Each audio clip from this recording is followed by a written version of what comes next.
안녕하세요. 1학년 통합사회 C 25번째 디딤 영상 시간을 시작하겠습니다. 오늘은 문화 변동과 전통 문화라는 제목으로 학습지 67쪽 교과서 216쪽부터의 내용을 함께 공부하도록 하겠습니다. 오늘 배울 내용을 잠깐 살펴보면 이 문화 변동과 관련돼서 어떤 문화 변동이 왜 일어나는지 그 요인을 살펴봐야 되고, 그 다음에 문화 변동의 나타난 모습, 우리가 양상이라고 하죠. 그 양상에 대해서 살펴보면 되겠습니다. 그래서 좀 더 구체적으로 보면, 자, 발명, 발견, 전파와 같은 문화 변동의 요인과 그 다음에 문화 병존, 문화 융화, 문화 동화와 같은 이런 문화 변동의 양상을 잘 정리해 주시면 되겠습니다. 그 다음에 현대 사회에서 전통 문화가 갖는 의의와 기능 간단하게 살펴보고, 그 다음 전통 문화의 창조적 계승 방안에 대해서 함께 공부하는 시간을 갖도록 하겠습니다. 특히 발명, 발견, 전파, 문화 병존, 문화 융합, 문화 동화, 이런 개념에 대해서 확실하게 자기 걸로 만들길 바랍니다. 자, 먼저 문화 변동의 의미와 요인에 대해서 살펴보도록 할게요.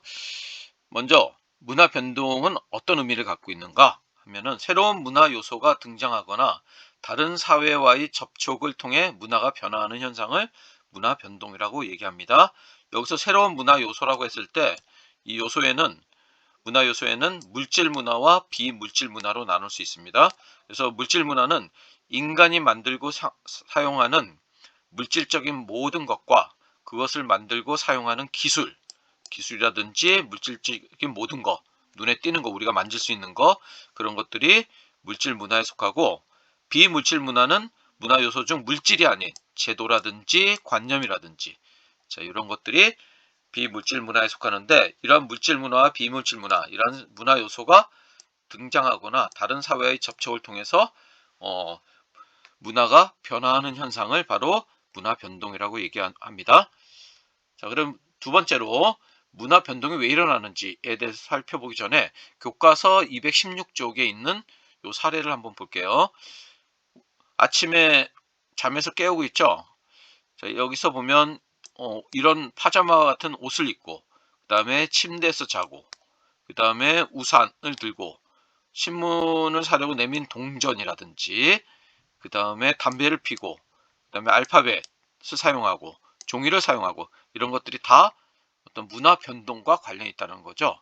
문화가 전래됐거나 아니면은 전파되었거나, 전파됐거나 아니면 새롭게 만들어지거나, 이런 걸 통해서 우리가 이런 문화와 접하게 되고 지금 현재의 어떤 생활을 영위할 수 있다라는 거 얘기하고 있습니다. 자, 그러면은 문화 변동은 왜 일어나는지, 자, 요인에 대해서 살펴보는데, 그 사회 안에서의 어떤 요인이 있고, 그 다음에 외재적 요인, 사회 밖에서의 요인이 있죠. 자, 내재적 요인은 발명과 발견 두 가지를 들 수 있고, 외재적 요인은 전파, 이렇게 들 수 있죠. 자, 먼저 내재적 요인 중에서 전에 없었던 새로운 문화 요소를 만들어내는 거. 자, 새로운 문화 요소를 만들어내는 거 뭘까요? 바로 발명이 되겠죠. 우리가 자동차, 컴퓨터, 세탁기, 이런 것들을 새로운 문화 요소를 만들어냈죠. 그렇죠? 이런 것들이 바로 발명이 되겠고, 그 다음에 이미 존재하고 있었지만 알려지지 않았던 문화 요소를 찾아내는 거, 이런 것들은 바로 발견이라고 얘기하죠. 그래서 뭐 석유를 발견한다든지, 전기를 발견한다든지, 불을 발견한다든지, 이런 것들이 바로 내재적 요인 중에서 발견에 해당됩니다.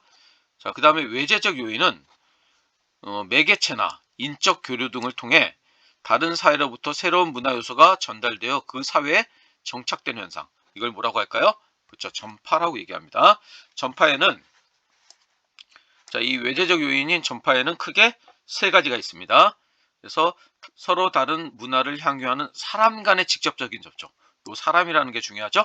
사람 간의 직접적인 전파에 의한 것은, 자, 요거는 어떤 매개체가 없는 겁니다. 사람이 직접 가서 하는 것을 직접 전파라고 하고, 그 다음에 인쇄물이나 텔레비전, 인터넷 등과 같은 이러한 특히 요즘은 인터넷의 발달로 인해서 굉장히 많은 그 문화 요소들이 쉽게 전파되고 있죠. 이런 전파를 이 매개체가 있는 전파를 매개체를 통해 이루어지는 전파를 간접 전파라고 얘기합니다. 간접 전파.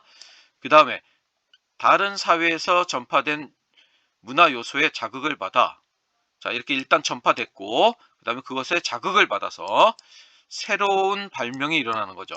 새로운 발명이 일어나는 거, 이거를 자극 전파라고 얘기합니다. 자극 전파는 그러니까 전파와 발명이 함께 이루어지는 그런 전파의 종류라고 볼 수 있겠습니다. 그래서 전파는 이렇게 사람에 의한 직접 전파, 매개체에 의한 간접 전파, 그 다음에 전파와 발명이 함께 일어나는 자극 전파, 이렇게 세 가지로 나눌 수 있습니다. 자, 여기서 발명을 좀 더 들여다보면 발명은 1차 발명과 2차 발명으로 나눌 수 있겠네요. 발명은 존재하지 않았던 문화 요소를 처음으로 만들어내는 1차 발명과 그 다음에 이미 발명된 요소들을 조합하거나 응용하여 새로운 문화 요소를 만들어내는 2차 발명이 있다고 합니다. 그래서 바퀴가 1차 발명의 결과물이라면 바퀴와 다른 발명품을 조합하여 만든 자동차는 2차 발명의 결과물이라고 볼 수 있겠죠. 이렇게 1차 발명과 2차 발명으로 발명을 나눌 수 있다는 거 좀 더 알아봤습니다. 자, 그러면은 학습지 69쪽에 있는 탐구활동 1번을 통해서 문화 변동의 요인을 좀 더 알아보는 시간을 갖도록 하겠습니다. 발명과 발견으로 나타난 삶의 변화였는데, 여기서 보면은 자, 등자, 여기 요거 있죠. 여기 말 탈 때 이렇게 발을 걸 수 있는 거, 요게 등자라고 얘기하는데, 말을 탈 때 발을 거는 등자의 발명으로 인해서 전쟁할 때 말을 이렇게 다룰 때 고삐를 꼭 쥐지 않더라도 말을 다룰 수 있는 그런 여유가 생기게 된 거죠. 그래서 그 활을 쏜다든지 그 손으로 활을 쏠 수 있는 그런 어떤 전쟁에서의 어떤 그 병법이 크게 변화할 수 있는 그런 계기가 된 것이 이 등자의 발명이라고 볼 수 있겠죠. 그 다음에 한글의 발명은 백성들 간의 문자 소통이 가능해지고, 그다음에 새로운 문화가 특히 우리 한민족에게 있어서는 굉장히 커다란 어떤 문화적인 발전을 가져온 획기적인 그런 발명이라고 볼 수 있는 거죠. 자, 그 다음에 자, 페니실린은 기존에 있었던 거죠. 기존에 있었던 걸 발견한 거니까.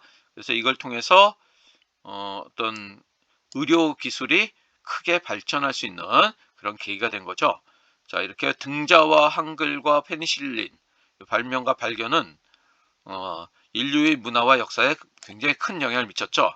자, 이런 사례를 이거는 수업 시간에 여러분이 자, 미리 좀 한번 조사를 해와서 수업 시간에 발표하는 거로 하도록 하겠습니다. 조사해 오시기 바랍니다. 생각해 오시기 바랍니다. 자, 그 다음에 두 번째, 문화 전파의 종류를 보면 자, 사람에 의한 직접 전파, 매개체에 의한 간접 전파, 그 다음에 전파와 발명이 함께 들어있는 자극 전파, 이렇게 나눌 수 있죠. 자, 그러면은 여기서 고구려의 담징은 일본의 종이와 먹의 제조 방법을 전하였다 했는데, 자, 누가 전한 거죠? 담징이라는 사람이 직접 가서 전한 거죠.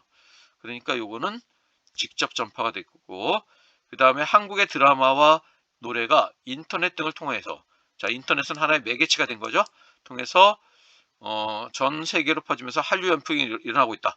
자, 매개체에 의한 전파니까 이거는 간접 전파가 되겠죠. 그 다음에 자, 문자가 없던 아메리카의 체로키족은 백인들에게서 전파가 됐는데 그것에 자극을 받아서 새롭게 만드는 거죠. 체로키 문자를. 그러니까 전파와 발명이 같이 일어난다고 볼 수 있겠죠. 그러니까 이거는 자극 전파, 이렇게 얘기할 수 있습니다. 자, 우리가 수업 시간에 모든 활동을 통해서 우리 주변에서 문화 전파의 사례가 뭐가 있는지, 자, 이거는 수업 시간에 함께 해보도록 하겠습니다.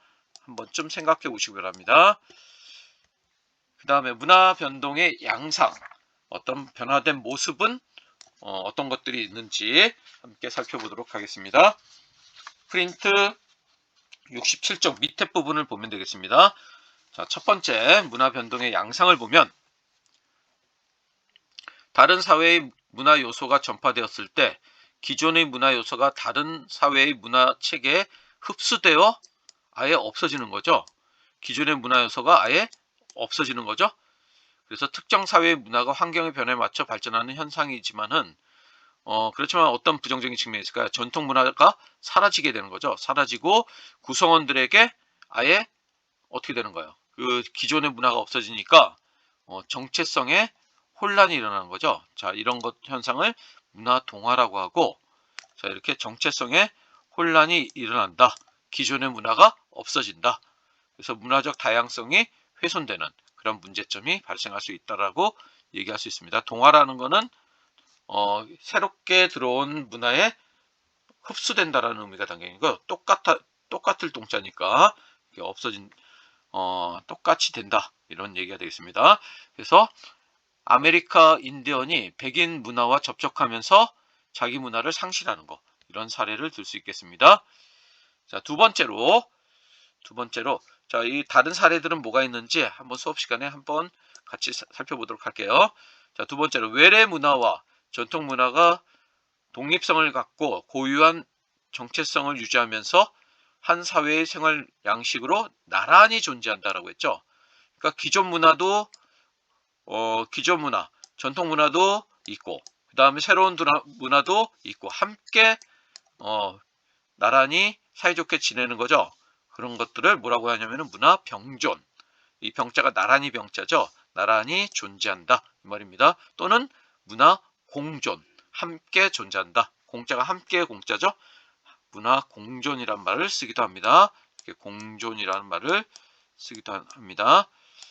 자, 이렇게 문화 병존, 문화 공존은 두 사회의 문화적 정체성이 보존되면서 문화적 다양성이 실현된다는 긍정적인 측면이지만은 문화적 소수자들은 사회적 차별이나 편견의 대상이 될 수도 있다라는 점.